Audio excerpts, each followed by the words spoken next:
bienvenidas, bienvenidos, bienvenides a esta tercera charla del ciclo Proyecto Feminista 2021.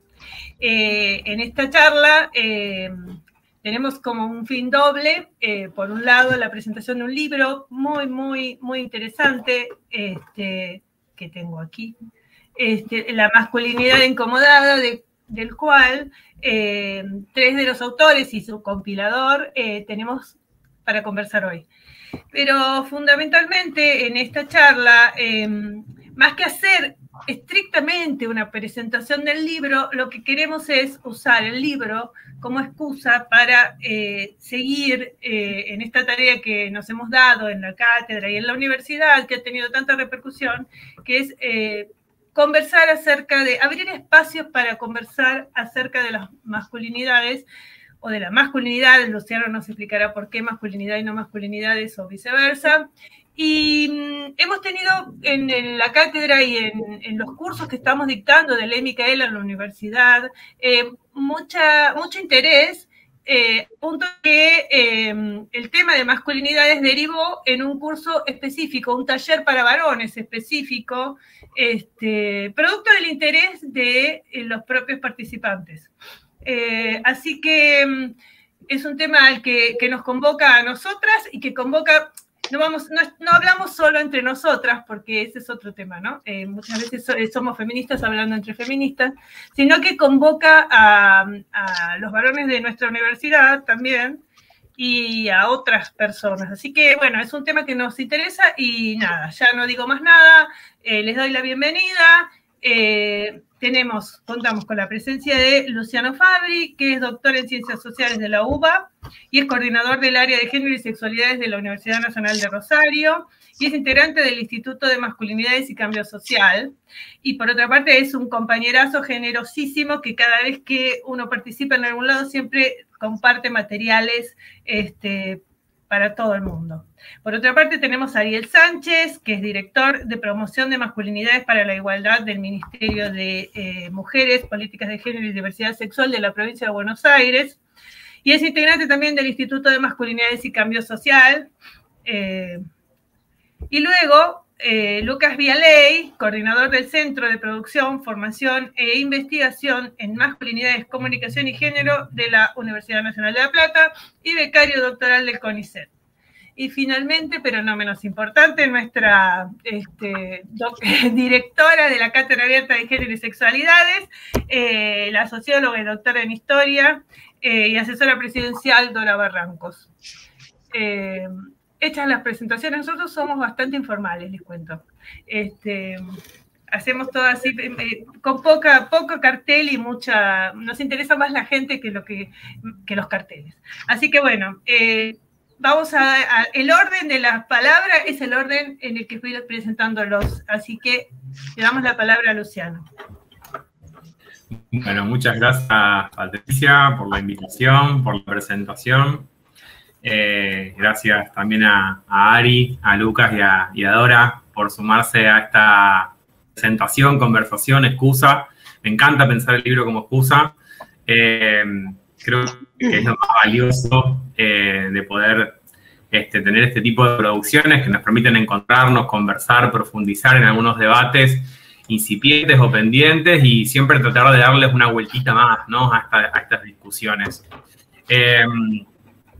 Y además, bueno, un gusto también poder hacerlo con Dora, que tuvimos ahí algunos periplos para que le llegara el libro, digamos, con los envíos del correo en pandemia, pero finalmente lo tuvo en sus manos.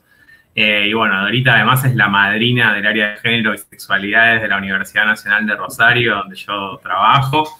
Cuando hace 2 años ya, que cumplimos como gestión, la invitamos para entregarle el honoris causa de la UNR, pero además era el placeris causa, porque un poco también siempre aprovechamos a discutir, digamos, ¿no? De qué se trata ese honor a veces como muy viril, ¿no? De las instituciones androcéntricas. Entonces nos dimos el gustito de desafiar al equipo de protocolo de la UNR y entregarle nuestro placeris causa, que era también la manera de reapropiarnos de esa instancia de encuentro. Así que bueno, aprovecho a compartírselos, digamos, en este encuentro informal y cálido que me introducía Patricia. Contarles un poco algunas de los debates, digamos, y de las intenciones que hubo detrás de la compilación y la edición de este libro. La masculinidad incomodada se publicó en abril de ese año, lo coeditaron la editorial de la UNR y Homo Sapiens, que es otra editorial y librería importante de la ciudad de Rosario, pero ya hacía un par de años, digamos, que venía como en proceso de producción. Es una compilación que reúne 13 artículos muy diversos, pero que además tienen sus puntos de encuentro, que está organizada en 3 bloques, ¿no? En 3 grandes apartados. Y en principio, digo, también la producción del libro, la decisión de encarar, digamos, ese trabajo de compilación, tiene que ver con algunas incomodidades, ¿no? Por un lado, digamos, con cierta incomodidad respecto a la histórica distancia, digamos, entre quienes investigan y quienes activan, entre quienes están insertos institucionalmente en la academia y quienes se consideran militantes, y quienes estamos un poco como en ambas posiciones y que en muchas ocasiones nos encontramos intentando tender puentes, ¿no? Entre estos ámbitos, militando dentro de la academia y también produciendo conocimiento a partir de nuestra militancia, intentando, digamos, que nuestras prácticas se traduzcan en discusiones teóricas, conceptuales, epistemológicas, pero que muchas veces también por pobreza de tiempo eso no logramos traducirlo en publicaciones, en productos textuales también que tengan una circulación editorial, que permitan ser citados, trabajados en las cátedras, en proyectos de investigación, y ese también era un poco el desafío, ¿no? Bueno, hacer de debates contemporáneos que muchas veces están nutridos, digamos, por las discusiones políticas coyunturales, textos que tengan también la potencialidad de pisar dentro de la academia, ¿no? De pisar dentro de la academia para también incomodar las bibliotecas de los estudios de masculinidades, porque en algún punto la sensación compartida con varios compañeros y compañeras y compañeros que tuvimos detrás de la producción es que de algún modo los estudios de masculinidades se han vuelto un poco autorreferenciales, ¿no? Citándose entre sí, muchas veces varones y géneros citando a otros varones, cada vez más distantes de los estudios feministas, de las perspectivas trans, y también de un modo divorciados de debates más coyunturales, ¿no? En muchos casos también asimilando masculinidades a varones y género y heterosexuales, y también de autorías individuales, ¿no? De hecho, fue parte de los inconvenientes, digamos, de poder editar y publicar este libro. Tuvieron que ver, digamos, con demandas editoriales que proponían un libro de autoría individual, ¿no? Y que eran reacias o directamente reactivas a la posibilidad de editar compilaciones. ¿Por qué? Porque aparentemente no garantizaban éxito editorial. Bueno, no sé bien cómo se mide el éxito editorial, pero afortunadamente en algunas semanas se agotó la primera edición del libro, por lo cual había una demanda de contar con producciones actualizadas respecto a estas discusiones, y creo que en ese sentido fue un acierto poder hacerlo, y además un orgullo que haya sido la Universidad Nacional de Rosario, una universidad pública, la que acompañara, digamos, la apuesta a producir este material. Y como les decía también, hay varias incomodidades detrás de esta producción, ¿no? Por un lado, Patricia al principio, bueno, esto de, hablamos de masculinidad, hablamos de masculinidades, en qué sentido lo hacemos, y eso también tiene un poco que ver con el artículo del libro, digamos, que es el que estuvo a cargo mío, y que propone, digamos, una reconceptualización que permita pensar a la masculinidad en singular como un dispositivo de poder y como un proyecto político activista. Y ahí, digamos, ya nos metemos a poder plantear una primera diferenciación entre la masculinidad en singular y las masculinidades en plural, que podría ser análoga a la diferenciación entre el género en singular y los géneros en plural, ¿no? Es decir, pensamos a la masculinidad en singular como mandato, como norma, como tecnología, como dispositivo, en función del marco teórico epistemológico desde el cual nos estemos posicionando, pero en principio diferenciándola de las masculinidades en tanto identidades, corporalidades, expresiones de género. Y eso tenía que ver también con una incomodidad, porque pareciera, digamos, y eso se ve mucho, digamos, en los estudios de masculinidades de los últimos años, que la incomodidad respecto al uso de la masculinidad en singular, entendida, digamos, como una identidad homogénea de pretensión universal, parecía ser saldada con el agregado del plural, destacando que las masculinidades son heterogéneas y diversas, pero de algún modo despolitizando también cuáles son los dispositivos de poder que dan origen a la construcción de la masculinidad en tanto mandato. Entonces ahí es que, bueno, la propuesta de algún modo es hacer esta diferenciación, planteando la masculinidad en singular como un dispositivo de poder, de socialización de las personas en general, pero fundamentalmente de los varones cisgénero, es decir, de aquellas personas nacidas con pene y testículos, para construirse en tanto varones, ¿no? Para producirse socialmente en tanto varones. Y para desplegar una serie de prácticas que permitan ser socialmente reconocidos como varones, porque por supuesto que esa construcción identitaria se va a insertar en una trama social que implica el reconocimiento de un tanto tal, ¿no?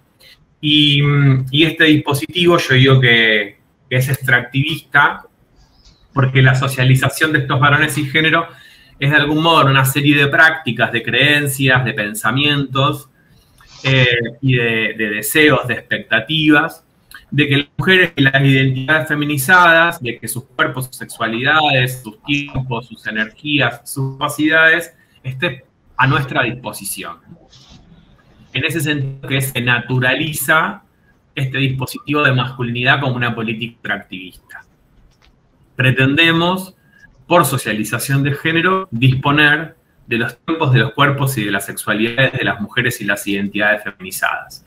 Y esto implica una naturalización, una normalización de un sistema básicamente desigual y violento que tiene, digamos, después como resultado múltiples y heterogéneas masculinidades, ¿no? Porque ni los varones ni las identidades masculinas en general somos simplemente el resultado de lo que este dispositivo pretende de nosotros. Afortunadamente la norma también falla, afortunadamente también podemos agenciarnos respecto a estos mandatos, digamos, y hacer usos y apropiaciones singulares, digamos, que nos permitan desplazarnos más o menos de lo que este dispositivo pretende. Y ahí es donde creo que tiene sentido poder hablar de las masculinidades en plural en sus múltiples intersecciones con las posiciones de clase, de orientación sexual, étnico-raciales, generacionales, de discapacidad, etc., ¿no? Esta es una primer propuesta de reconceptualización que después va a ser desplegada a partir de debates y aristas singulares, digamos, a lo largo del texto, solo por convidar, digamos, a aquellas personas que todavía no hayan tenido contacto con la producción, algo de lo que se tratan estos tres bloques que les comentaba. Yo creo que claramente hablan de diversas maneras de comprender las incomodidades, ¿no? O al menos podría ser así propuesto. El primer bloque, digamos, que capta el desconcierto, las resistencias y las reconfiguraciones, que es el más nutrido en cantidad de textos, creo que a grandes rasgos nos permite obtener algunas coordenadas desde donde interpretar cómo los varones cisgénero en particular nos vemos afectados por una coyuntura de radicalización de los discursos y las prácticas feministas, al menos desde el 2015 a esta parte, ¿no? Todo lo que implica, digamos, en términos de desorientación y de desconcierto, que los pactos relacionales de género se vean fuertemente conmovidos por la coyuntura de la denominada cuarta ola de los feminismos y los múltiples reposicionamientos ante esa interpelación, que después van a ser tematizados desde diferentes aristas, situándonos en caracterizaciones un poco más generales, algunas más orientadas a el campo de las instituciones educativas o de los espacios de organizaciones militantes, pero que a grandes rasgos comparten la intención de comprender qué es lo que nos está pasando a los varones ante la interpelación que nos provocan los feminismos contemporáneos. Ahí hay múltiples reacciones a analizar, que en todo caso después podemos conversar en mayor profundidad, pero que tienen como denominador común esta idea del desconcierto o de la desorientación de los varones y de las resistencias y reconfiguraciones de nuestras prácticas. Hay un segundo bloque, que es el de las disputas y desplazamientos de las fronteras del género, que desde diferentes también recorridos políticos, identitarios, teóricos, epistemológicos, vienen a incomodar la histórica monopolización de la idea de masculinidad por parte de los varones cisgénero, ¿no? Esta especie de sentido común que ubica como sinónimos masculinidad y varón cisgénero, masculinidad y cuerpo con pene y testículos, y que desde los activismos lésbicos, desde las identidades no binarias, desde las masculinidades trans, vienen a poner en discusión y en disputa, ¿no? Entendiendo que no solo es un problema de conceptualización o un problema epistemológico, sino que tiene efectos políticos concretos, que es expulsar a los bordes o a la externalidad de la masculinidad aquellos cuerpos o identidades que no se construyen desde la norma cisgénero y heterosexista. Y por último, el tercer bloque, que es el de backlash antifeminista y posmachismo en tiempo de varones enojados, viene a ofrecer también algunas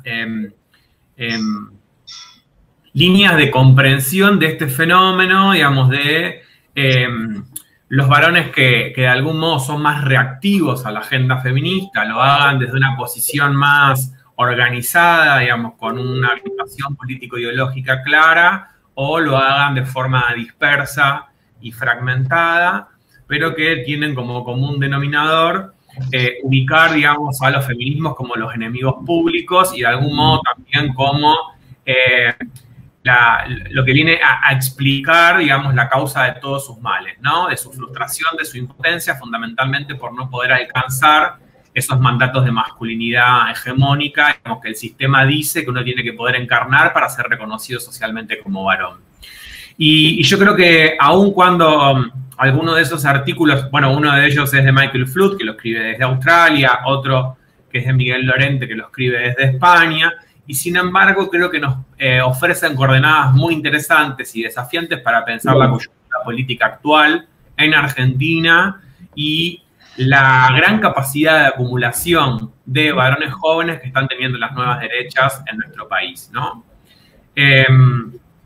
Creo que es muy interesante en ese sentido, y otra vez creo que es muy pertinente la idea de incomodidad, porque de algún modo viene a incomodar las agendas discursivas y políticas que tenemos quienes militamos en el campo de las masculinidades hoy, que muchas veces nos hablamos entre nosotros, que muchas veces dirigimos nuestros discursos y nuestras propuestas a varones con alguna trayectoria educativa, de clases medias, militantes, progresistas, de izquierdas, de campo nacional y popular, pero que todavía nos cuesta mucho romper la burbuja y tender puentes de diálogo y de interpelación hacia esas masculinidades más reacias y más reactivas a la agenda de género y feminista, ¿no?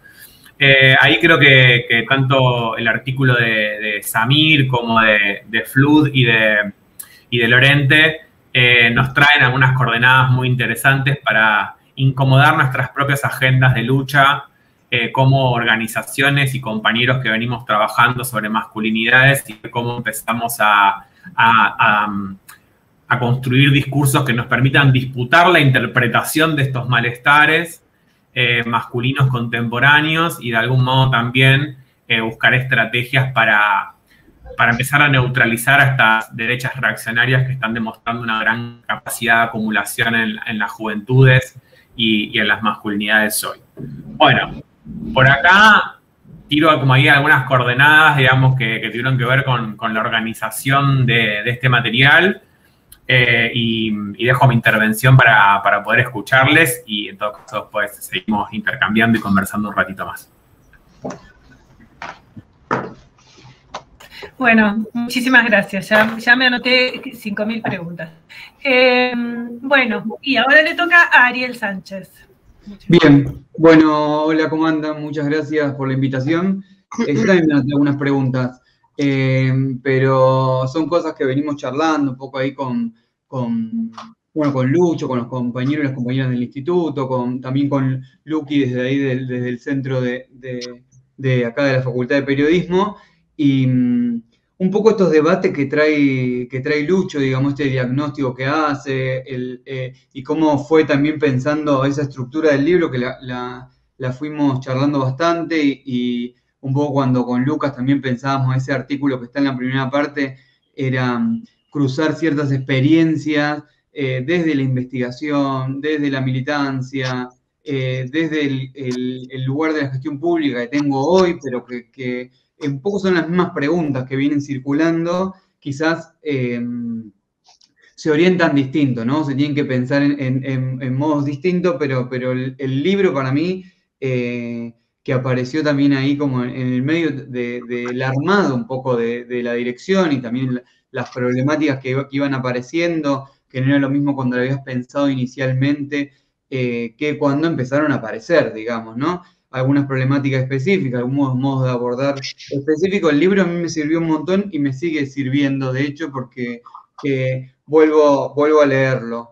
Esto que decía Lucho, yo voy a tomar algunas cosas del libro, no voy a quedarme tanto en el artículo que escribimos con Lucas, porque quizás Lucas también se mete un poco ahí, pero sí voy a tomar alguna cosita del inicio nada más de ese artículo. Pero esto que decía Lucho para mí es fundamental para empezar a pensar políticamente, digo, darle la politicidad a esto de trabajar sobre masculinidades o pensar estrategias feministas para el trabajo sobre masculinidades y para el trabajo con varones cisgénero heterosexuales, puntualmente, que quizás son quienes se sienten más ajenos a las políticas vinculadas a la igualdad de género o al género sin términos generales. Las sienten como de una ajenidad o externalidad que me parece interesante comenzar a pensarla, esa relación ajena que tienen, sobre todo a la luz de esto que decía Lucho, de este contexto, ¿no? Donde la agenda de los feminismos y de los movimientos de diversidad sexual puso en jaque, digamos, ciertos pactos sexuales y de género, e incomodó y provocó cierta incomodidad, incertidumbre. Ahí Lucho decía que los artículos de esa primera parte, un poco de manera más detallada, más reflexionando sobre ciertas prácticas, ciertos espacios, como daban lugar a ese diagnóstico, ¿no? Las reacciones o las respuestas de los varones, y fundamentalmente los varones cis heterosexuales, frente a las discusiones que venían a traer los feminismos y los movimientos de diversidad sexual de manera mucho más masificada. Y ahí me parece, digo, esto de las resistencias, ahí a mí me gusta mucho, y lo repito por todos lados, el artículo que escribieron Rafael Blanco y Daniel Jones, que ahí hacen como, digo, lo hacen de manera muy ordenada. A mí a veces me cuesta un poco en la escritura, pero ordenan muy bien esas reacciones o resistencias que van desde como el nivel de la deconstrucción, que le llaman ellos, ahí lo van nombrando de diferentes modos, hacia el backlash, pero me parece bien como plantear ese diagnóstico o esa incomodidad contemporánea, y a mí me sirvió mucho para pensar estrategias de generar políticas públicas, ¿no? Políticas públicas desde los feminismos, políticas públicas de género, y que tengan que ver con esto, con la inclusión de los varones, las políticas de igualdad de género, pero también el trabajo con varones cuando hablamos de los abordajes integrales de violencia de género. Y hay, más allá de estas reacciones que siempre son interesantes, a mí me gusta como siempre pensar que estoy trabajando no tanto con los del lugar de la deconstrucción o estos compañeros como más cercanos a los discursos de los feminismos, a pensar o a repensarse o a construir acciones que desarmen o los pactos de complicidad machista o las posiciones jerarquizadas que ocupan en ciertos espacios. Me gusta pensar siempre que estoy trabajando con esas reacciones del medio que plantean un poco Dani y Rafa, y sobre todo con esto que decía Lucho, pensando en una disputa con los discursos más vinculados a las organizaciones o al backlash, digamos, a estos discursos odiantes que interpretan, digamos, un montón de incomodidades, escenarios contemporáneos, cosas que le están pasando a los varones desde un lugar completamente patriarcal y enfrentándose a las políticas de igualdad de género. Me interesa fundamentalmente pensar en eso, a quién les voy a, o a quién pienso que les estoy hablando cuando pienso las estrategias desde el ministerio, pero sobre todo esto de con qué discursos estoy disputando, qué lugares tengo que construir para disputar, digamos, esos discursos o esas interpretaciones patriarcales a estas incomodidades de los varones en la contemporaneidad, digamos, feminista en la que vivimos. Y ahí me parece, primero parto como de dos obstáculos que ahí con Lucas los narrábamos en el texto, sobre todo que ya los teníamos como ese diagnóstico de esos dos obstáculos por el trabajo que veníamos haciendo tanto en la universidad con los varones que habían sido denunciados en el marco del protocolo universitario, como en la inclusión de estudiantes dentro de las políticas de género que se estaban dando dentro de la universidad, como el trabajo que veníamos haciendo en diferentes espacios militantes, ya sea con organizaciones o con espacios feministas, trabajando esto y qué pasaba con los varones en esos espacios, o sea, esa incomodidad que generaban, que se les aparecía. Y ahí, esos dos elementos, el de la invisibilidad de este dispositivo de masculinidad que mencionaba Lucho recién, esta idea de que este conjunto de mandatos vinculados a la masculinidad normativa o hegemónica, el dispositivo de masculinidad como cada quien lo nombre, digamos, en sus textos o en su vida cotidiana o en sus espacios de reflexión, esta idea de invisibilidad de hacer pensar que los varones no tienen género, me parece importante, digamos, para pensarla como un primer obstáculo y como una primera estrategia que uno tiene que elaborar o cómo construir un discurso, digamos, que los aloje, que permita, digamos, en algún punto traerlos para estos lados, responsabilizarlos en las políticas de igualdad de género, pero también que puedan enunciar y accionar frente a las violencias, las humillaciones, las diferentes formas de vulneración que se dan, digamos, legitimadas en estos mandatos de masculinidad. Me parece importante mencionarlo, esto de esta ajenidad que tiene que ver con la idea de invisibilidad de los mandatos de masculinidad. Esto de que los varones piensan que no tienen género y por lo tanto las políticas de género son políticas que no son universalizantes, no son políticas de justicia social, no son políticas de igualdad, sino son políticas destinadas a un grupito. Vimos, digamos, inclusive luego del resultado de las elecciones, algunos discursos circulando con respecto, digamos, a este tema, ¿no? Como cuando se hace política vinculada a diversidad sexual o política vinculada a la igualdad de género, parecería que se hace política destinada a un grupo pequeño y específico y no política vinculada a la justicia social. Y me parece importante, digamos, ese elemento de la invisibilidad para hacer una lectura de las resistencias y las reacciones frente a las agendas feministas, si se quiere. Y después el otro elemento que ahí mencionamos tiene que ver con estas dinámicas propias de el funcionamiento de los mandatos de masculinidad del reconocimiento homosocial, digamos. Esta idea de que las sociedades están estructuradas a partir de ese reconocimiento de varones que reconocen el ejercicio verdadero, entre comillas, de los mandatos de masculinidad ante la mirada de otros varones, digamos, el persistente escrutinio, dice Kimmel en un texto bastante, que ya tiene muchísimos años, pero esta idea de que el reconocimiento, y yo lo ampliaría no solo en términos de género, sino que el reconocimiento social de los varones está instaurado a partir de la mirada de otros varones, y en algún punto eso obstaculiza el desarme de ciertas lógicas patriarcales y machistas, digamos. Con este diagnóstico y estos obstáculos me parece que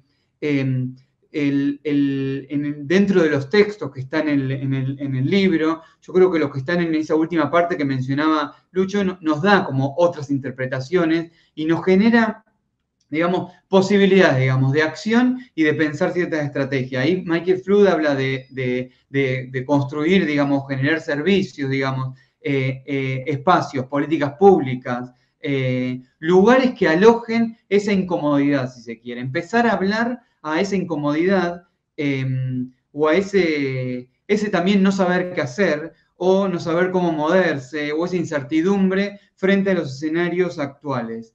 Digo, y Michael Flude dice que es fundamental eso, y creo que ahí compartimos el diagnóstico, es algo que venimos hablando mucho con diferentes espacios vinculados a estos trabajos, ¿no? A pensar estrategias feministas para el trabajo con varones.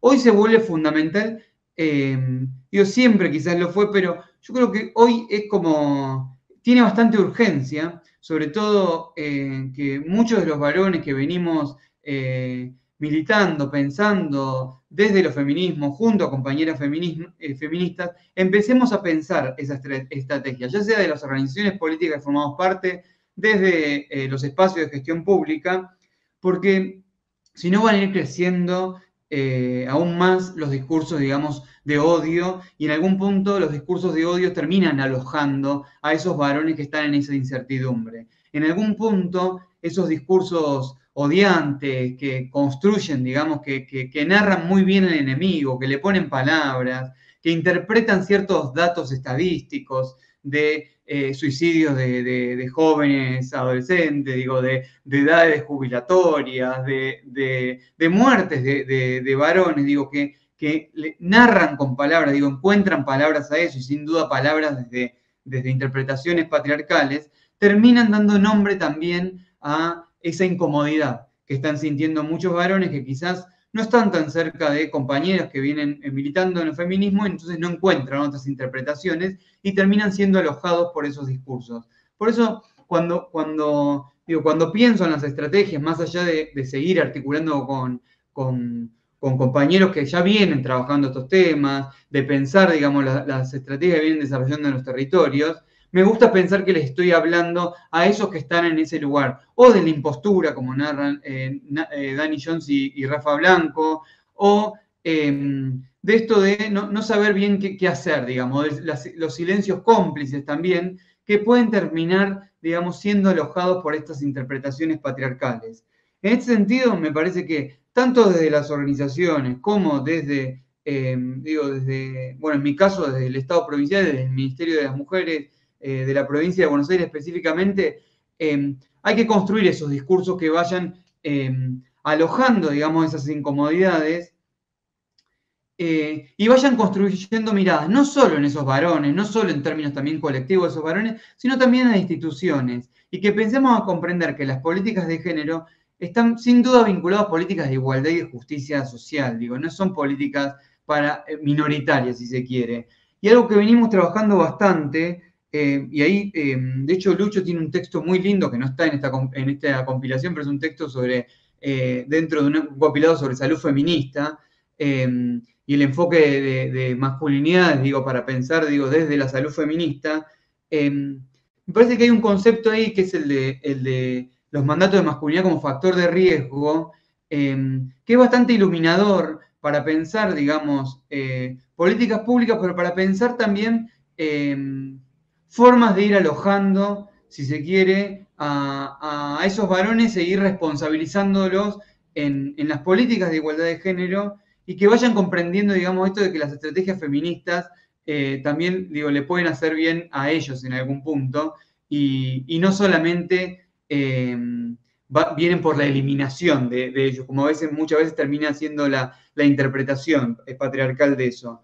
En este sentido, me parece que pensar ese factor de riesgo y pensarlo como ahí Lucho, digo, lo desarrolla bien en términos relacionales, digo, un factor de riesgo hacia mujeres y personas LGBTIQ+, digo, en el despliegue de estos mandatos de masculinidad o este dispositivo de masculinidad en su despliegue, como decía Lucho, extractivista, digo, haciendo uso de los cuerpos y las subjetividades y de las otras personas, digo, ejerciendo diferentes formas de violencia, diferentes formas de humillación, pero también riesgo para otros varones, digo, y ahí es donde comienza a aparecer otras interpretaciones que no son las patriarcales, a los datos que aparecen de muertes de varones, de asesinatos de varones en manos de otros varones, digo, darle una interpretación feminista a esos datos y comprender, digamos, como efectos propios del despliegue de estos mandatos de masculinidad normativa, pero también hacia los propios varones que ejercen esos mandatos,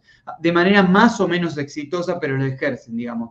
¿Qué implica, digamos, para sus miradas, digamos, sobre sus propios cuerpos, pero también cuerpos de sus compañeros, de sus amigos, digo, de las otras personas, el poco registro que tienen del cuidado, digamos? Entonces, en este sentido, digo, pasar de esos mandatos de masculinidad como riesgo, como formas de vulneración y humillación, y de extracción de las energías y de la vida de las otras personas, a pasar a pensar, formas de alojeo, de habitar masculinidades más vinculadas al cuidado.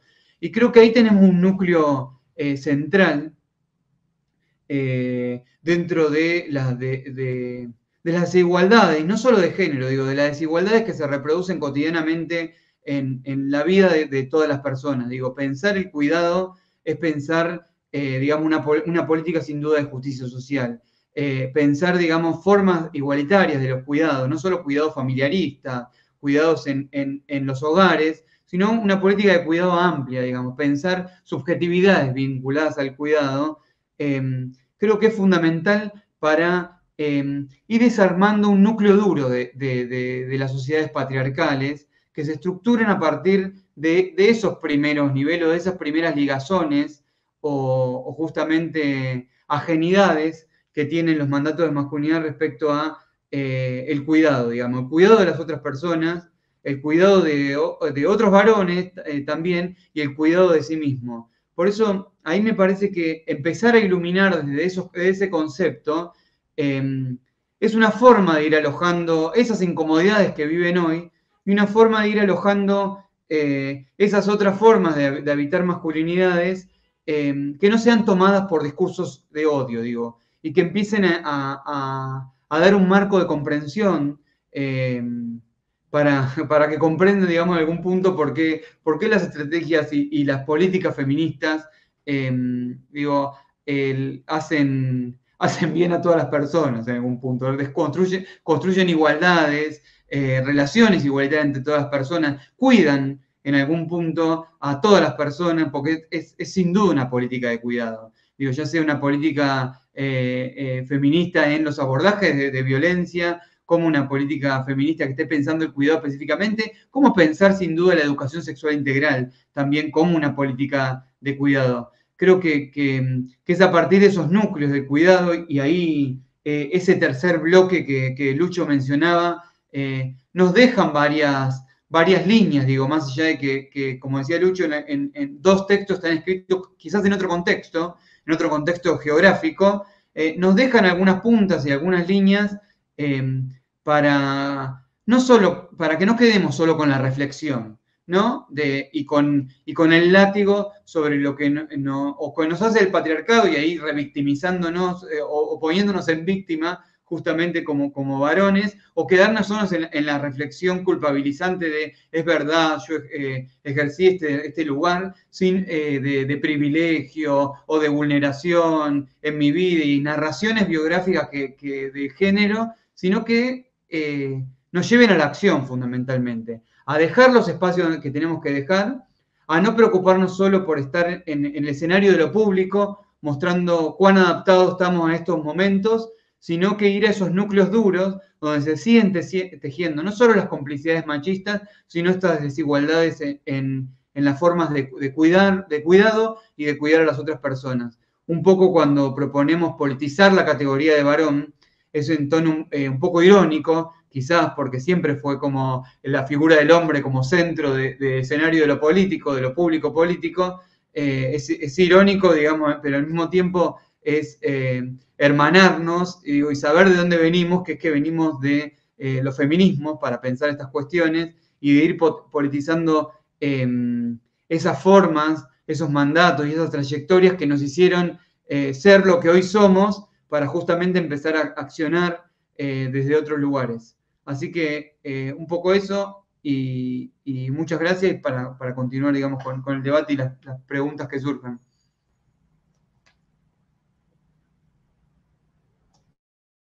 Bueno, gracias Ariel y bueno, te escuchamos, Lucas. Bueno, hola, ¿se escucha bien ahí? Sí.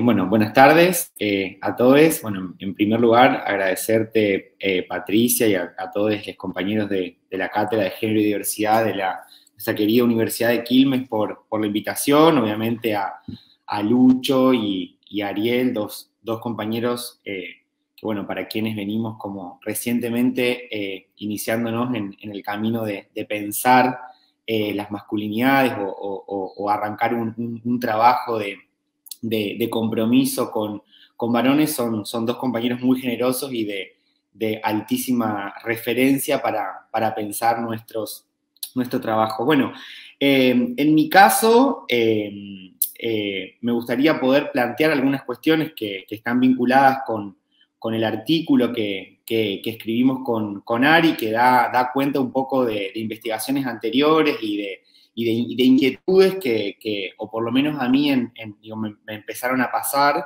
en torno a las masculinidades y sobre todo a los varones militantes universitarios que hacen política. Yo escuché por primera vez la palabra masculinidades cuando cursaba el teórico análisis del discurso con Flavio Rapizardi y con Ariel, y en ese momento era presidente del centro de estudiantes de la facultad, y dije, ¿qué onda esto? Digo, ¿no? Empecé como le digo a Ariel, che, pasame bibliografía, que esto creo que me interesa.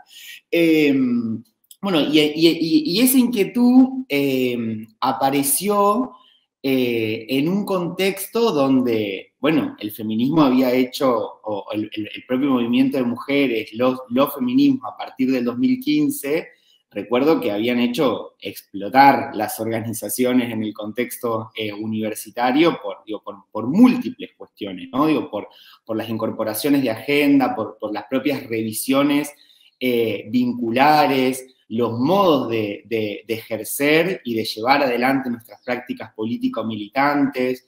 Y empezó a aparecer ahí unas cuestiones que fueron muy también de ese momento, que habilitaron de algún modo la interrogación y la problematización en torno a la masculinidad y nuestras masculinidades, pero que tenía que ver pura y exclusivamente con el lugar que tenían esos varones en las organizaciones. Entonces, preguntas de ese momento contextual era, che, ¿vamos nosotros a la movilización del Ni Una Menos o a la movilización del 8M? Che, ¿me pongo el pañuelo del aborto en el cuello o en la muñeca para la asamblea? Digo, eran como cuestiones que aparecían ahí, ¿no? Como accesorias o como cuestiones que, bueno, digo, había que ayornarse, por decirlo de algún modo, a ese contexto político o a ese momento, ¿no? Digo, como tan interesante que arrancó con el Ni Una Menos del 2015. Por supuesto que esto no es una lectura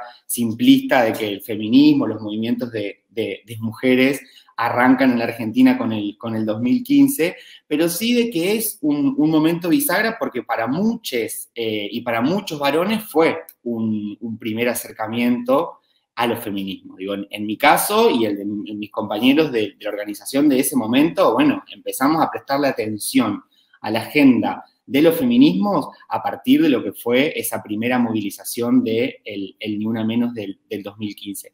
En ese contexto es que surgen un poco estos interrogantes en torno a esta cuestión de la desorientación, ¿no? A esta cuestión del desorientar nuestros horizontes políticos militantes, pero a partir obviamente, de una pregunta política que tenía que ver, bueno, ¿qué hacemos los varones en ese contexto, ¿no? A partir de esas conversaciones es que con Ari empezamos a trabajar en esta idea de la pedagogía cínica, ¿no? Y como esta cuestión también de la impostura, no a título de encontrar ahí una salida para pensar esas conflictividades, pero sí a modo de interrogante, ¿no? Bueno, digo, hay cierta pedagogía cínica en los varones, en sus vinculaciones con el feminismo, en la incorporación de esas discusiones, en sus narrativas, en sus discusiones, en sus propias prácticas militantes.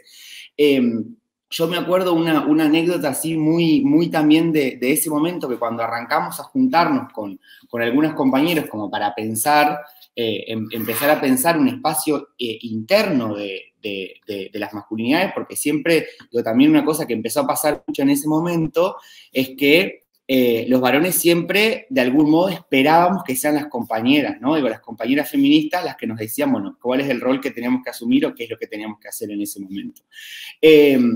Empezó, de algún modo, a pensar ese lugar, ¿no? Y en una de las primeras reuniones, terminamos la reunión y un compañero se acerca y me dice, che, ¿y si para la movilización de la semana que viene nos pintamos una bandera que diga varón no sé qué? Bueno, como ahí, digo, la cuestión también del acreditar y del mostrar de que, bueno, que éramos varones que nos juntábamos y que estábamos haciendo un proceso reflexivo en tanto varones militantes. Un poco a partir de esa idea es que empezamos a construir estas reflexiones en torno a, bueno, la propia idea de la crisis, ¿no? de la masculinidad, que si queremos establecer un paralelismo con el momento, eso podemos vincularlo claramente a la idea de la deconstrucción, que la hemos repetido, ¿no? Digo, hasta el hartazgo, bueno, los varones nos tenemos que deconstruir, pero en torno a esta propia idea de crisis, que es una idea que tiene por lo menos 30 años en los estudios de masculinidades, es que empezamos, bueno, a construir de algún modo estas reflexiones, ¿no? ¿Qué implica esa propia idea de crisis, o si esta revitalización o juvenilización de los feminismos y el movimiento de mujeres en Argentina y en la región a partir del 2015 vienen a poner en tensión nuevamente estos cimientos de la masculinidad normativa? Bueno, ¿cómo construimos en torno a esta idea de la crisis o de la deconstrucción un proceso que tiene que ser, por supuesto, incómodo y que tiene que ser, por supuesto, colectivo y no como una instancia cerrada y acreditable? Que eso también es, para quienes venimos trabajando, pensando dispositivos o espacios para trabajar con varones hacia dentro de las instituciones. En mi caso hablo de la universidad y de la Facultad de Periodismo. Bueno, digo, ¿cómo construimos espacios que sean altamente incómodos y productivos, ¿no? Al decir de Joaquín Aspiazu, digo, distanciándonos de algún modo de esta idea de los espacios profundamente acreditables, ¿no? Digo, porque también, digo, nos ha pasado con esto, bueno, con este fenómeno de empezar a discutir las masculinidades, que también, digo, los varones y sobre todo quienes tienen responsabilidades institucionales y demás, bueno, piensan que por pasar por el taller o por la charla o porque participaron de la capacitación de la ley Micaela, bueno, con eso alcanza, ¿no? Y con el trabajo final de la capacitación de la ley Micaela, bueno, con eso alcanza y con eso ya tengo acreditada mi deconstrucción y mi carnet de varón militante. Bueno, un poco en ese entramado, digo, conflictivo, complejo, incluso contradictorio, ¿no? Digo, para quienes venimos trabajando el tema, es que me parece que este libro, ¿no? Esta compilación que hizo Lucho, y que en mi caso tuve la enorme oportunidad junto con Ariel de participar y de dar cuenta un poco de esas reflexiones, es que me parece que este libro y sus presentaciones, ¿no? Sus distintas presentaciones en las universidades públicas, es una invitación, digo, claramente a generar transformaciones reales en torno a, bueno, digo, cómo politizamos de algún modo esta idea de la crisis de la masculinidad. Propone además una serie, como lo decían claramente Lucho y Ariel, una serie de inquietudes y de activaciones que podemos, claramente identificarlas como dentro de los estudios de masculinidades, pero a partir, bueno, de revitalizar de algún modo esa propia agenda o mejor dicho, construir una agenda local y regional en torno a los estudios de las masculinidades. Me parece que este libro también, de algún modo, entre sus múltiples perspectivas, entre sus múltiples lugares de enunciación, que eso también es una cosa que me parece valiosísima que tiene, ¿no? Que cada uno de esos artículos da cuenta del lugar de pertenencia, del lugar de enunciación tanto académica como político militante, proponen esta serie de interrogantes y de disparadores que son altamente productivos para revitalizar la pregunta en torno a la masculinidad como dispositivo, que es esto que trabajaba Lucho y que es tan claro en su texto, ¿no? Como también que viene de algún modo esta propuesta de Lucho de la reconceptualización, de bueno, poner también un poco en discusión y en tensión esta idea de la nueva o de las nuevas masculinidades que incluso se han plasmado hasta en propias políticas institucionales, ¿no? Vemos el título de las nuevas masculinidades. Siempre cuando veo recientemente cosas de las nuevas masculinidades, bueno, esto me parece que todavía el artículo de Lucho no lo leyeron. Pero dicho esto, me parece que hay como dos cuestiones interesantes que este libro, que el libro propone, que por un lado tiene que ver con, bueno, pensar cómo construimos estas investigaciones con una mirada no limitante en torno a la cuestión del género como cuestión relacional, ¿no? Como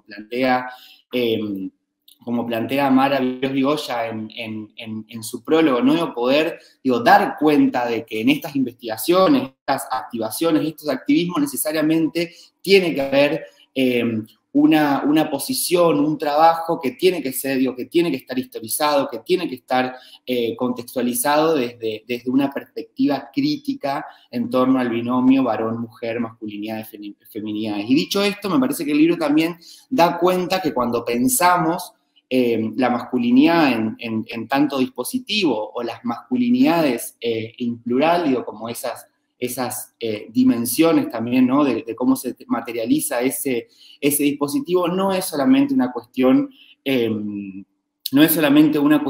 subjetiva, no es solamente una cuestión identitaria, sino que claramente cuando nos estamos preguntando por las masculinidades es inevitablemente una pregunta por el poder y es inevitablemente una pregunta política. En ese marco de cuáles son estos interrogantes que salen en torno a, bueno, de qué modo esa transformación o esas incomodidades las podemos encauzar en una agenda, en unas líneas de trabajo que no decanten en estas cuestiones de que están claramente caracterizadas en esta tercera parte del libro, en torno a las reacciones negativas, en torno al backlash, o cómo producir, ¿no? Vínculos políticos, sexoafectivos, institucionales, a partir, claramente de esta idea de la pérdida o de la desorientación en el horizonte, en el horizonte de los valores. Y en ese marco me parecía importante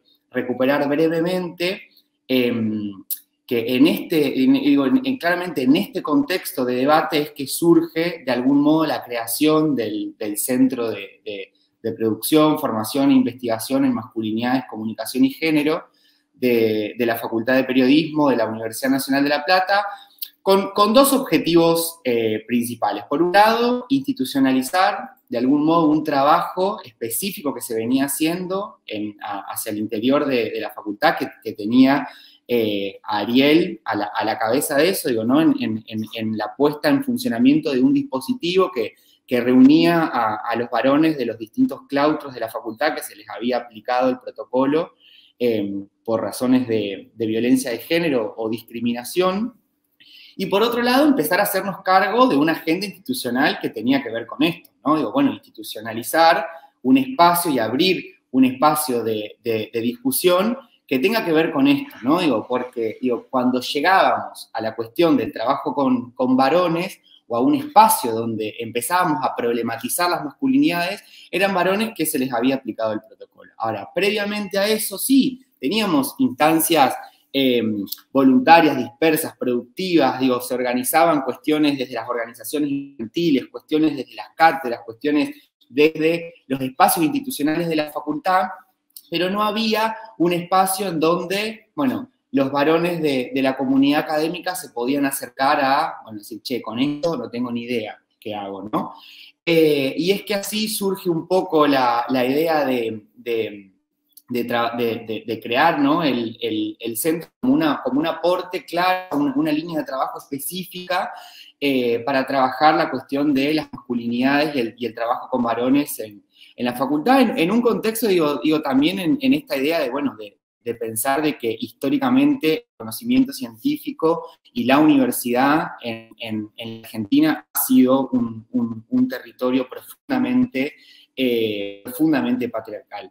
Y en ese marco es que hace, bueno, ya casi un mes que arrancamos con un espacio que es un espacio, nos gusta decirle un espacio permanente que se llama Repensarnos como varones, es un espacio de reflexión y acción destinado a todos los varones de la facultad, de claustro docente, no docente, estudiante, que funciona con encuentros los sábados a la tarde, donde nos encontramos ahí discutiendo un poco, bueno, nuestro lugar como varones desde, en este contexto, claramente situado y contextualizado como de crisis, ¿no? De un poco de la masculinidad. Y la verdad que hay cuestiones muy, muy interesantes que empiezan a salir ahí, que de algún modo dan cuenta de que mucho de lo que está plasmado en este libro, es claramente una guía sumamente necesaria para quienes venimos de algún modo interesados o interpelados por la discusión de las masculinidades desde una perspectiva crítica del género y de una perspectiva profundamente feminista. Eso, muchas gracias. Bueno, gracias Lucas y bueno, Dorita. Bueno, qué gusto enorme, ¿eh? Muchas gracias por haber aceptado nuestra invitación. Yo creo que este libro es un índice. Es sobre todo un índice en el sentido de, como todo índice, ¿no? Quiero decir que tiene una suerte de ruptura. Porque efectivamente los estudios sobre masculinidad se fueron agrandando en nuestro país de una manera bastante silenciosa, si pensamos en yo diría, las primeras letras, los primeros artículos que aparecieron en nuestro país, etcétera, y no deja de impresionarme el cauce extraordinario que ha tenido. Y que no es apenas un reflejo del acontecimiento crítico, sino que también hay, ¿cómo decirlo?, hay una necesidad de bucear. A propósito de los acicates que le vienen de afuera a la masculinidad, esto es como la conciencia obrera según Marx. Ustedes saben que Marx interpelaba extraordinariamente la conciencia diciendo, le viene del lado de afuera. Y Deleuze va a decir, el pensamiento viene del lado de afuera.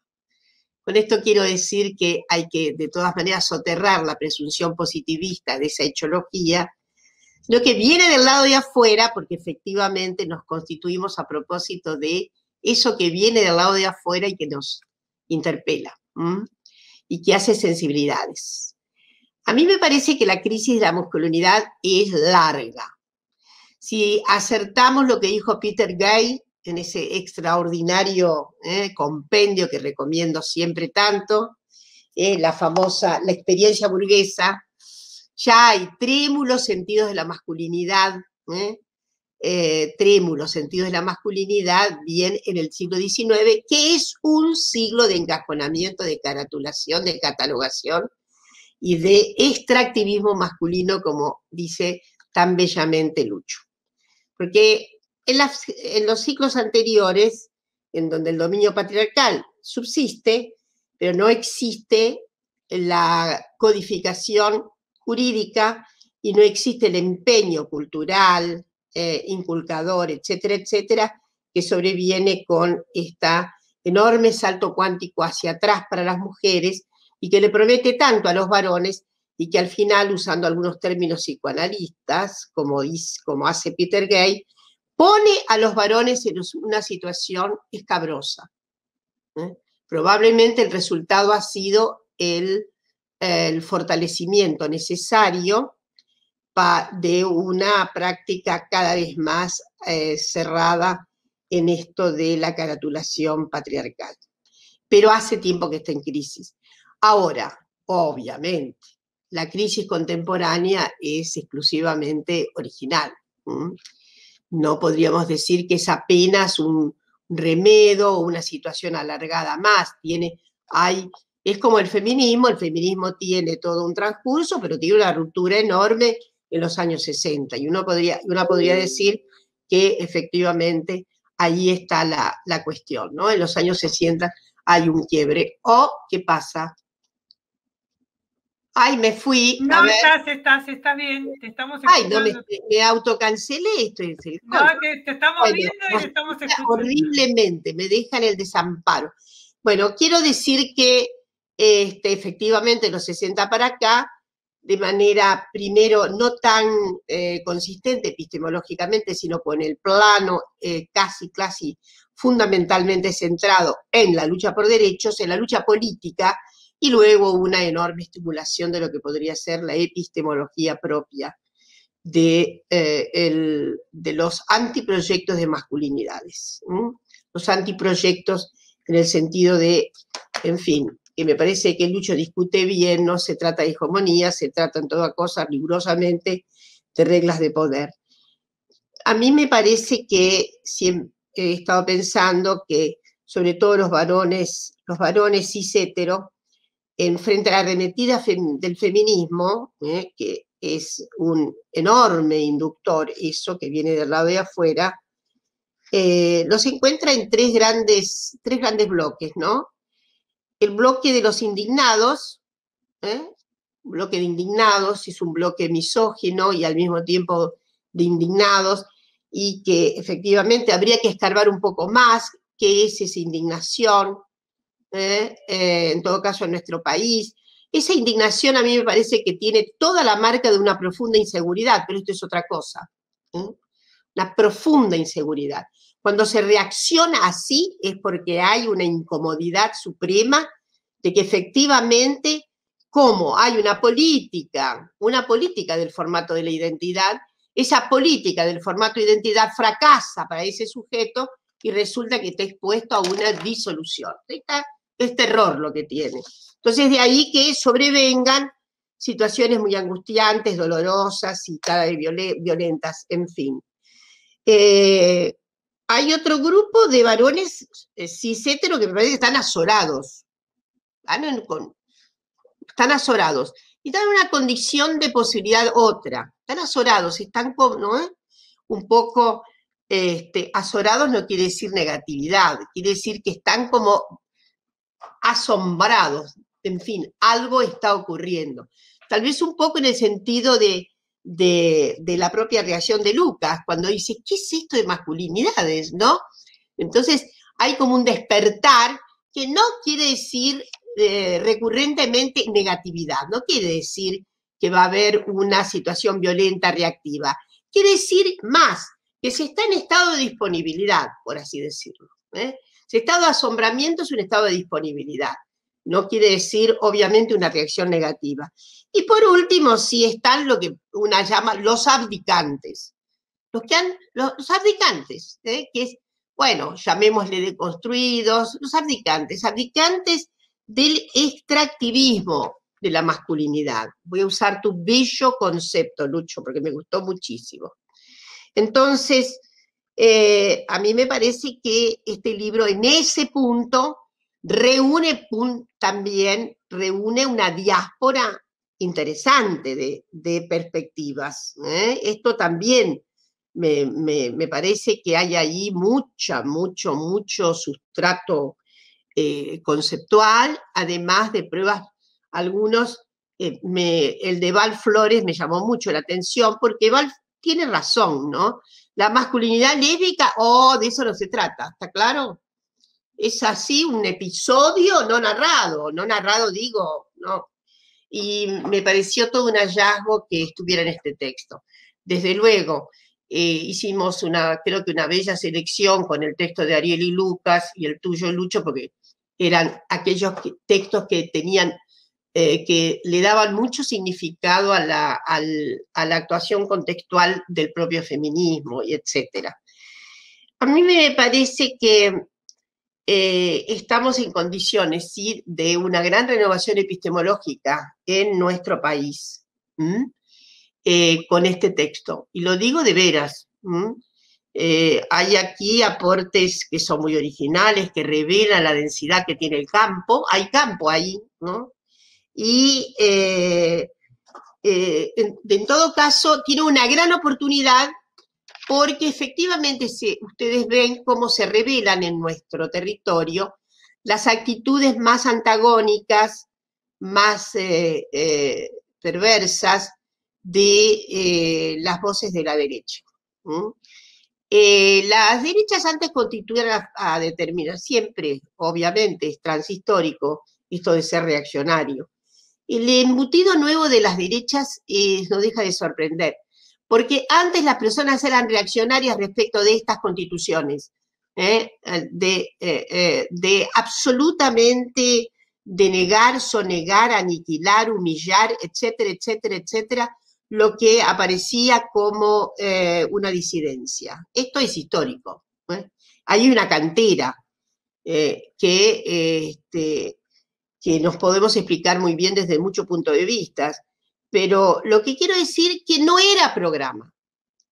La lucha contra los derechos no era un programa, no había un programa. Pero resulta que las nuevas derechas, acá y en todo lugar, están haciendo programas contra todas los quebraderos, las rupturas que tienen que ver, por supuesto, poniendo al propio feminismo dentro de esa cantera de quebrantos, pero sobre todo creo que están asustadísimos por las disidencias, por la diversidad y por los discursos de interpelación al poder en la procura de, obviamente, mundos paritarios. Están asustadísimos. Y está en lo que decía Lucas, Ariel y vos, Lucha, es decir, estamos justamente, fíjense que no son tontas, porque advierten que en el viejo reclamo de justicia social, de equidad, de paridad social, de mejor distribución del producto, ya no basta la materialidad, sino que es necesaria la representación y la subjetividad y el derecho personalísimo. Esta es la novedad. Entonces, ese derecho personalísimo es un ataque. Está dentro de la manifiesta redistribución del gran producto social. Porque al final somos un producido social. Y ese derecho al producido de una emergencia que reclama ciudadanía, derechos paritarios, etcétera, etcétera, está obviamente contenida en la adversidad que plantean las derechas, nada menos que al concepto de equidad y redistribución. La verdad, ustedes saben que yo vivo diciendo que los liberales, sobre todo en nuestro país, son todo menos liberales. Eso es también una construcción siniestra. No leen a los clásicos. Smith, pero no tiene otra escala respecto de... Smith reclamaba, por ejemplo, educación pública igualitaria. Jamás se le hubiera ocurrido decir que el Estado tenía que inhibirse frente a eso. Sobre todo porque en Inglaterra había una discordancia brutal respecto a la educación de las masas, que incomodaba a gente como Smith, que sabía que había una cuestión ahí fundamental para el propio desarrollo capitalista que estaba dado en las oportunidades de conocimiento, de saber, en fin, de calificación, digámoslo, aunque fuera con fines tan deplorables como servir a la máquina capitalista, pero era un derecho. Entonces, en fin, yo lo que quiero remarcar mucho es que este libro se va a constituir seguramente en algo, si ya se vendió toda la película. Yo dije, cuando tuve el esqueleto y supe de qué se trataba, imaginé que iba a tener una venta masiva, porque hacía falta, porque hay un contorno importante de trabajos que han ido, pero tiene mucha vertebralidad en puntos de vista que están asociados, pero que al mismo tiempo son diferenciales. Por supuesto, me encantó que se hubiera puesto el trabajo del australiano con respecto al backlash, que bueno, yo creo que ahí hay una buena dosis para hacernos preguntas más instigantes respecto de algo que en el orden freudiano sí se sabe. Quien está tan temeroso de esto es porque teme absolutamente salirse de los contornos de una identidad. No hay otra. Siempre deberíamos saber que las gentes inseguras están obviamente más proclives a esa agónica situación de mayor brutalidad y de mayor contestación violenta. Finalmente me gustaría decirles que, en fin, esto es también toda una contribución para salirnos de las matrices de las hegemonías. Hay tantas construcciones masculinas posibles, como hay tantas posibilidades de condiciones femeninas plausibles. Es más, voy a recordar a Rosy Braidotti, y vale para todos, no vale solo para los conjuntos femeninos. Ustedes saben que ella es la gran enunciadora del feminismo nomádico. Y una parte importante del feminismo nomádico transita en la idea de que rigurosamente, primero, no hay una óntica mujer, no hay una óntica varón. Bueno. Y la otra cuestión. Conviven 100 mujeres dentro de esta mujer que una es. Y conviven 100 varones dentro del varón que cada uno es, que se siente o que, en fin, o que quiere no ser. Esto es extraordinario. Y eso no deriva, eso es muy deleuziano. En esto del planteo de Deleuze, que sigue Braidotti sigue a Deleuze, es su discípula, ¿no? Tenemos un haz de racionalidades múltiples. Un haz de racionalidades múltiples. Y entonces en ese haz de racionalidades múltiples caben muchísimos puntos de nuestra subjetividad. Muchísimas adhesiones de nuestra subjetividad, nuestras representaciones y luego nuestras prácticas políticas. Por lo tanto, el programa es eso, ¿no? Cómo seguimos de todas maneras sosteniendo lo diaspórico, lo que está en deriva. ¿Cómo sostenemos la deriva? La deriva también es ustedes saben que también es una apuesta deleuziana, la deriva. La deriva. Por eso a mí me da, siempre lo digo con mucha sorna, pero voy a decir una más. ¿Qué es una mujer cis? ¿Qué es un varón cis? ¿Me lo dicen?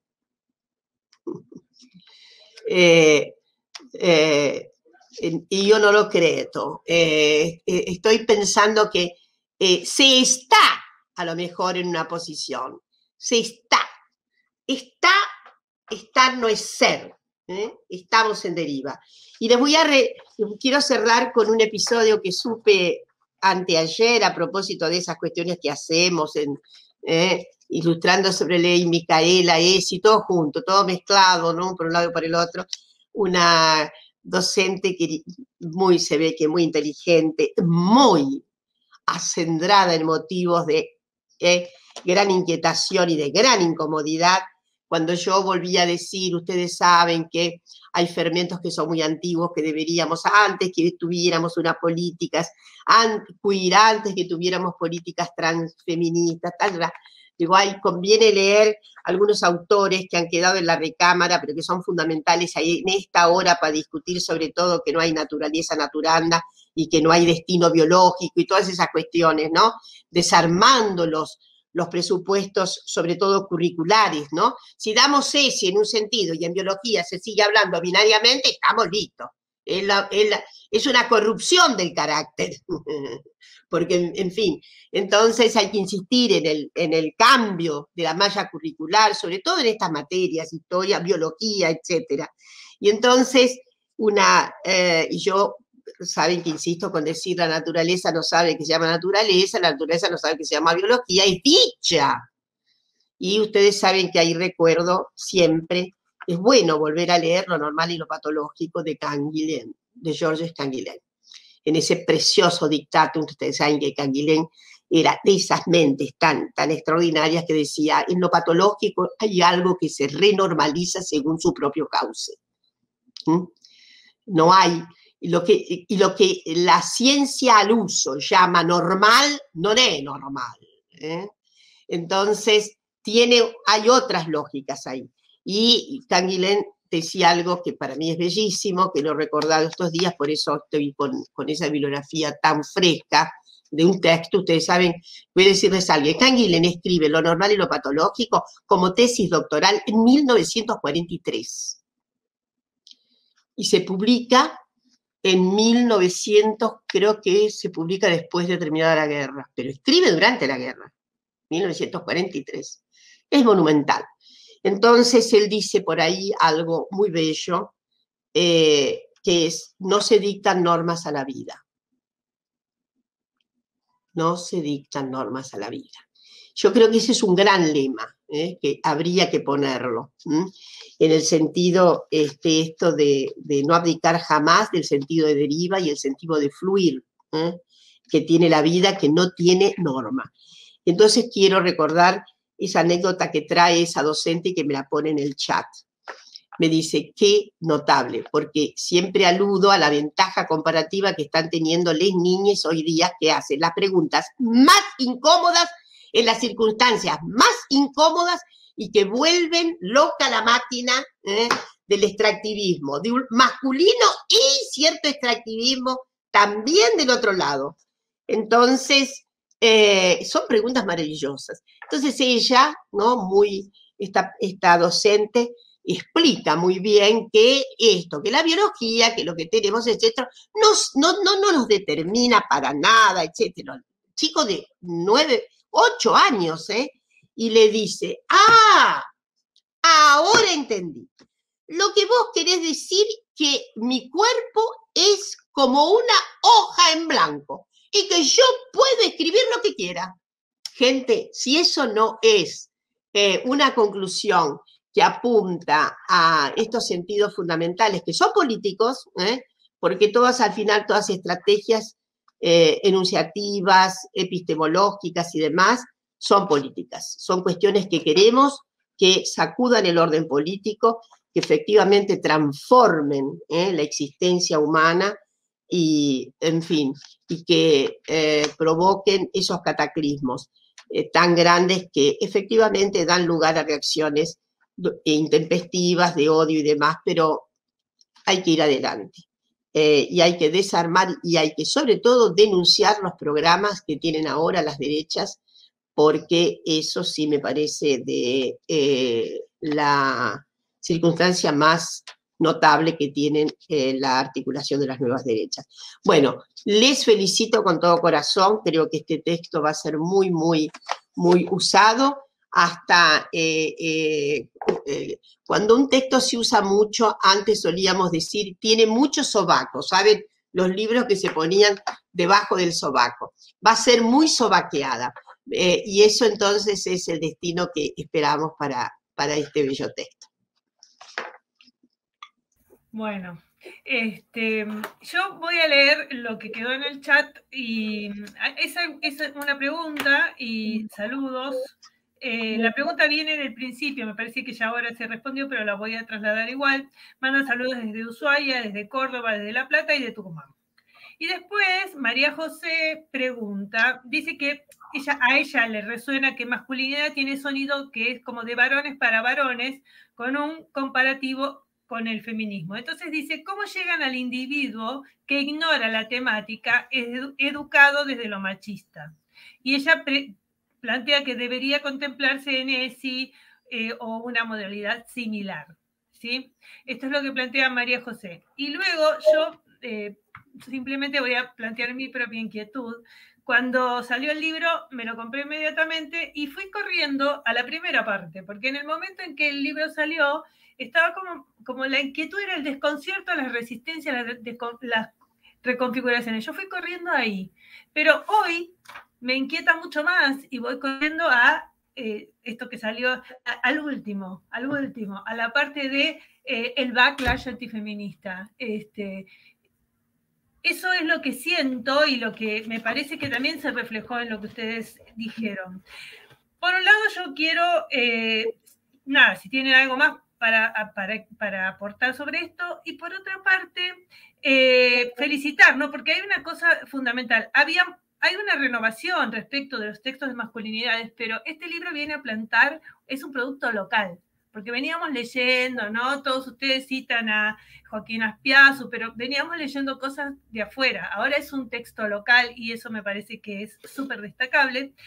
Y una cosa que quiero preguntar además es, Ariel, en la gestión pública, ¿cómo te encontrás? ¿Qué recepción encuentran estas políticas? Que a mí me encantó que vos no las nombrás como políticas de discriminación enviadas hacia una minoría, sino políticas de justicia social. Entonces, por un lado, pregunta para Lucho, si vos no ves este movimiento hacia el reflujo, ¿no? Que al principio arrancamos con la incomodidad y como estábamos dando teoría a la parte de la incomodidad y explicación de la incomodidad, y ahora estamos en otra situación, y eso capaz que también se traslada a Lucas, ¿no? A través de la comunicación, si eso no se ve, porque quizá no es un problema social, sino más vale de comunicación.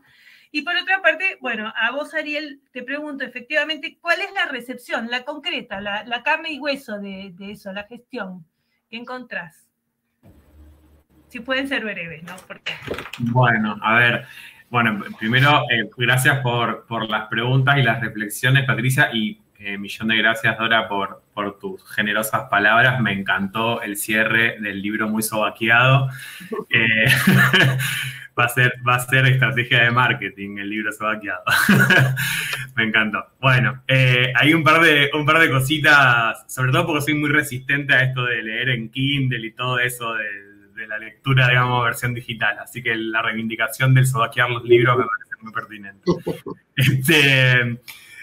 Ahí, en relación a lo que comentaba María José en el chat, yo 2x3 me ven que giro la cabeza porque en el otro monitor siempre sigo las transmisiones porque me gusta chusmear lo que la gente va comentando y preguntando y demás. Me parece que esta percepción, digamos, que plantea ella de que el sonido, digamos, de masculinidad retrotrae la idea de una conversación de varones hacia varones, ¿no? O un discurso de varones hacia varones. Me parece que por un lado, digamos, pone sobre la mesa esta asimilación que suele haber, digamos, de carácter más de sentido común, que asocia masculinidad a varones, y me parece importante, digamos, poder ponerla en discusión, pero al mismo tiempo viene a denunciar algo que yo planteaba, digamos, como esta incomodidad inicial a la hora de pensar en producir estos textos, que es el carácter autorreferencial y autocentrado, digamos, de muchos estudios y activismos en materia de masculinidades, donde el foco está puesto en los cambios de la propia identidad de los varones cis y no en las relaciones de poder respecto a el resto de los varones, el resto de las masculinidades y el resto de las identidades de género, ¿no? O sea, la mirada es identitaria. Y eso en muchos casos también lleva, digamos, a que la reflexión sea en clave de los costos de la masculinidad para las personas masculinas y en su deriva victimizante. Entonces, creo que poder, digamos, traer, digamos, esta sensación de cómo muchas veces a la hora de hablar de masculinidades parece que es una conversación de varones hacia varones o entre varones, viene también a permitirnos aclarar o politizar, digamos, cuál es la potencialidad también de la homosociabilidad. Porque esa conversación entre varones puede ser una conversación autocentrada y también negacionista de las demandas, las críticas, las propuestas, las contribuciones del resto de las identidades sexogenéricas, o puede ser también una táctica político y pedagógica para atraer lo que todas esas otras identidades vienen produciendo a la conversación entre varones.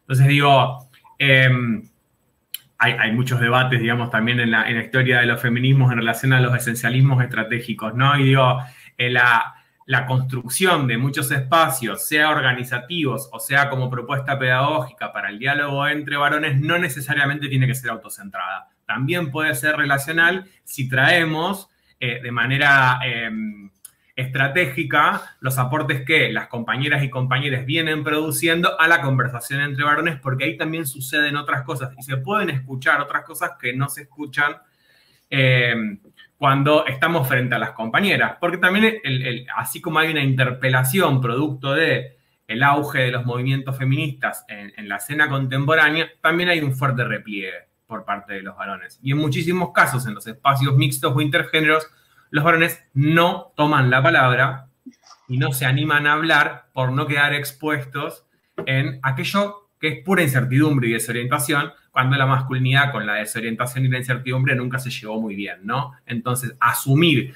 que sobre esto tenemos más para escuchar y para aprender que para enseñar, no es una posición cómoda para los varones y es más factible de transitar esas incertidumbres y desorientaciones entre varones que con la audiencia de las compañeras, ¿no? Entonces digo, ahí me parece que incluso hay una clave para lo otro que preguntaba María José, si no me equivoco, que era cómo llevamos esto al plano de la educación sexual integral. Yo creo que la apuesta pedagógica de producir contenidos, lineamientos y estrategias curriculares y metodológicas para el abordaje de las masculinidades de la ESI y proponer espacios de encuentro entre varones en los ámbitos educativos también tiene mucha potencialidad, no solo para los estudiantes, sino también para los docentes varones. Y de hecho, desde la red de espacios de masculinidades en Argentina, desde la REMA, que hace muy poquito, hace unos meses, en julio, creamos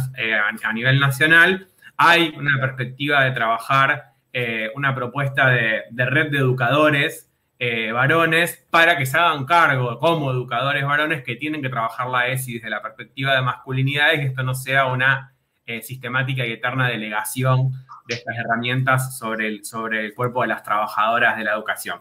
Bueno, esto nomás. Yo creo que la incomodidad, Patricia, que vos traías es transversal incluso en el momento de repliegue, solo que a la incomodidad reaccionamos de manera muy diversa, ¿no? Todos estos pliegues, digamos, de los que hablaba Dora, que conviven y coexisten en una misma persona, en un mismo varón, también hace, digamos, que seamos un poquito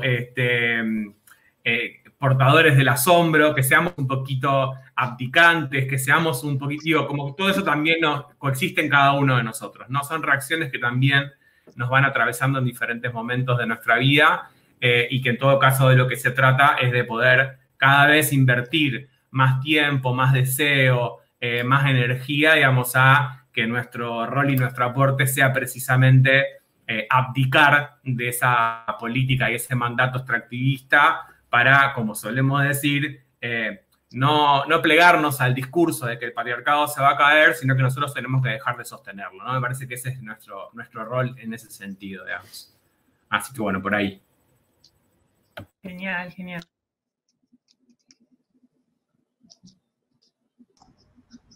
Bueno, ¿voy yo con eso? Ok.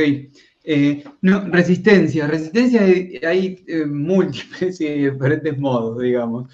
Quizás tengo resistencias que son las clásicas, pero las mismas que viven cualquiera que estén vinculadas a políticas de género, de gente que me ha perseguido, me ha deseado la muerte y me manda mensajes privados y que ha hecho memes y cosas con el lugar que ocupo y el invento y bueno, o sea, son las que menos le duelen, eso sí, a veces, pero ya capaz estoy más acostumbrado y las que menos me preocupan, digamos, ¿no? Como en esto, un poco esto que decía Dora creo que hoy tienen un programa como ir contra estos derechos, digo, y un día soy yo y otro día puede ser alguna otra compañera.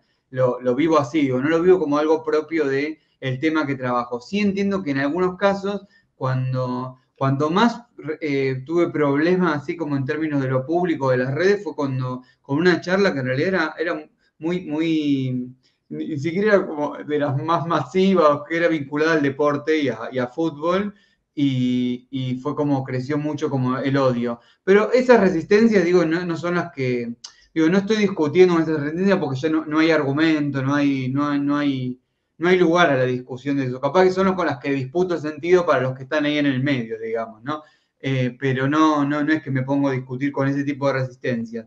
Sí he tenido, digo, me parece que es un tema nuevo como política pública, y digo, tuve una primera etapa de ir como legitimando, si se quiere, el tema y al mismo tiempo mostrando un poco qué implicaba hablar de estos en los espacios de salud, en los espacios deportivos y fundamentalmente en los abordajes en violencia, digo, pensando abordajes integrales en violencia de género y en estrategias no punitivas para trabajar con varones. Encuentro algunas resistencias ahí, pero todas como que se dan un buen diálogo, digamos, de eso, ¿no? Que pueden resistir al trabajo con varones en muchos casos, por no comprender bien qué se está haciendo, por concepciones binarias, en algunos casos de las violencias, víctima, victimario, así como muy tajantemente separada, en algunos casos concepciones patologizantes, si se quieren, de quien ejerce violencia, y un poco ir desarmando esas resistencias que tienen tradiciones, digo, pero se van en un marco de respeto y de discusión, quizás ahí, ¿no? De concepciones y de tensiones. Después las otras son resistencias, digo, que no me preocupan para modificar las estrategias porque entiendo que cambian de lugar todo el tiempo. No es a mí porque trabajo masculinidades, sino que es contra las políticas de género. Lo que sí encuentro en esto que dice Lucho, digo, de ir generando espacios de trabajo de educadores y no depositar, digamos, no seguir haciendo extractivismo, inclusive cuando me deconstruyo, como no volver a reproducir eso. Así sí encuentro resistencias trabajando a veces con organizaciones, con sindicatos, con espacios laborales. Lo que busco muchas veces es quienes te van a buscar, digamos, para que se trabaje el tema. Necesitamos que se trabaje el tema de masculinidades con tal espacio laboral, son las compañeras que están o en la comisión de género o en el área o en la secretaría, en esto de buscar por fuera, y lo que yo intento siempre ir, o más hoy, digo, al principio iba como para hacer primer movimiento, pero hoy busco que algún compañero y que tenga alguna referencialidad participe de eso, digo, legitimando el espacio, promoviéndolo, haciendo el llamado, generando la logística necesaria, digo, que se haga cargo también de todo el proceso, no simplemente como el pensamiento de afuera, que está bien que haya llegado, digamos, ahí a inquietarlo desde otro lugar o de las compañeras que le plantearon algo, pero que lo lleve, digamos, y que haya una responsabilidad de ese lugar. Ahí encuentro ciertas resistencias, pero se van trabajando. Yo creo que hoy, digo, no son las mismas resistencias que encontrábamos hace unos años, cuando trabajábamos el tema, cada vez más, digamos, se va poniendo como el foco en trabajar masculinidades. Creo que se sobredimensiona a veces, siempre hay que pensarlo en términos que estamos trabajando relaciones de poder, en términos relacionales. No es que por trabajar masculinidades estás resolviendo el tema, en esto de que de repente aparece un nuevo tema y decís, es esto lo que hay que elaborar para cambiar todo. No, digo, como poniéndolo ahí en eje, siempre intentando vincular con los trabajos que vienen haciendo también mis otras compañeras, porque también hay mucho de eso. Cuando algo se expone mucho y se vuelve como cierta moda, quizás en los medios de comunicación buscan que yo hable de determinadas cosas. Bueno, eso también llevando una discusión, digamos, ahí, ¿no? Para qué lugar ocupo, en relación con qué otras políticas estoy llevando a cabo como el enfoque de masculinidad, como ir situándolo bien, porque si no volvemos a reproducir lo mismo, digo, y vuelvo a caer en la misma lógica de reconocimiento, o una vez más un varón viene a explicar cómo hacer las políticas de igualdad de género. Ahora, entonces, me parece que como siempre hay que situarlo, y hay resistencias a eso, como a terminar de desarmar, digamos, y ocupar responsabilidades que no tienen que ver con esto, hacerse cargo, digamos, de esa transformación y de esa acción, que no tiene nada solamente que ver con figurar, o esto que decía Luqui de cómo me tengo que poner el pañuelo, o a dónde me lo tengo que poner.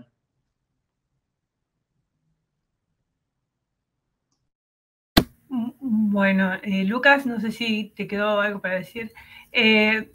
Nada, yo solo agradecer, nuestro tránsito es muy incipiente hacia el trabajo con masculinidades, pero más o menos la experiencia es la que ustedes cuentan, ¿no?